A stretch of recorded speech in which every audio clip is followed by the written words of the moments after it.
বলছি বড় ভাই ভালো কোনো পাঞ্জাবি আছে? হ্যাঁ আছে তো ভাই, এটা একদম নতুন এসছে। কত দাম আছে এটা? এটা তোমার 1200 টাকা দাম আছে, 1000 টাকা দিবা। ভাই 950 টাকা দেবো। না ভাই 1000 টাকার নিচে হবে না। আরে ভাই তুমি 950 টাকায় দেবা কি? আরে ভাই তুমি 1000 টাকা নিবা কি? ঠিক আছে যাও লুবো না। আরে যা যা, তোর মতন মেলা খরিদ্দার এখানে আসে। শালা এমনিতেই তো আমার পকেটে 1000 টাকা ছিল, শুধু শুধু 50 টাকা লেগে ঝামেলা করতে গেলাম। যাই 1000 টাকাতেই নিয়ে নেবো। এমনিতেই তো 850 টাকা দাম ছিল, তো ও তো 100 টাকা বেশিই দিবে বলছিল। আমি কেন যে 50 টাকার জন্য ঝামেলা করতে গেলাম। শালাকে দেখে একবার আসে নাকি ডাকি, 950ই দিয়ে দেবো। ঠিক আছে ভাই 1000 টাকা লিও। ভাই ঠিক আছে 950। না ভাই 950 না।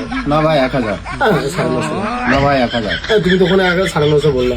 না না 1000 হবে না, 1000। বেশি বেশি করছো না?